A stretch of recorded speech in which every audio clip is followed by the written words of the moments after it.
Jina langu ni Dr. Rahma Hengora, mkurugenzi msaidizi elimu ya afya kwa umma kutoka Wizara ya Afya. Afya bora ya jamii hujengwa kupitia elimu sahihi, tahadhari mapema na kuzingatia kanuni za afya.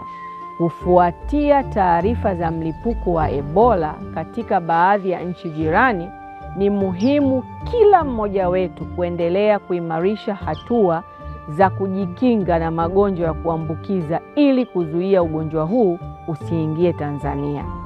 Ebola ni ugonjwa wa mlipuko unaosababishwa na virusi vya Ebola. Ugonjwa huu unaweza kuenea kutoka mtu mmoja kwenda mwingine kupitia kugusa majimaji ya mwili ya mtu mwenye maambukizi kama damu, jasho, mate, matapishi, mkojo au kinyesi. Ugonjwa huu unaweza pia kuenea kupitia kugusa vitu au vifaa vilivyochafuliwa na majimaji hayo. Ebola inaweza pia kuhusishwa na kugusa wanyama pori au mizoga ya wanyama wanaoweza kuwa na maambukizi kama popo, swala, nungunungu, sokwe na kadhalika. Dalili za ugonjwa wa Ebola zinaweza kujitokeza ndani ya siku 2 hadi 21 baada ya maambukizi. Dalili hizi ni pamoja na homa, maumivu ya kichwa, maumivu ya misuli, uchovu wa mwili, maumivu ya tumbo, kutapika, kuharisha na wakati mwingine kupata vipele vya ngozi au kutoka damu sehemu mbalimbali za mwili kama machoni, puani, mdomoni au sehemu za haja kubwa na ndogo.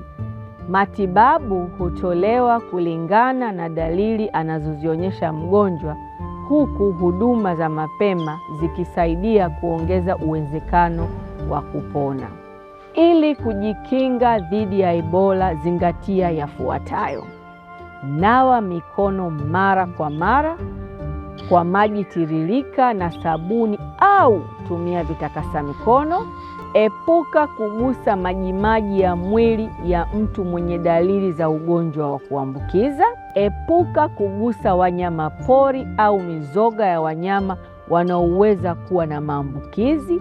Wahi kituo cha huduma za afya unapopata dalili kama hizi, na endelea kupata taarifa kupitia vyanzo rasmi vya serikali. Kwa sasa Tanzania haina mlipuko wa Ebola, lakini kutokana na mwingiliano wa kijamii na kiuchumi uliopo baina ya nchi yetu na nchi nyingine zenye milipuko wa ugonjwa huu, ni muhimu kuendelea kuchukua tahadhari ili kuzuia Ebola isiingie nchini. Kwa kutoa taarifa ya tetesi, elimu au ushauri, piga simu bila malipo kupitia namba 199. Asanteni.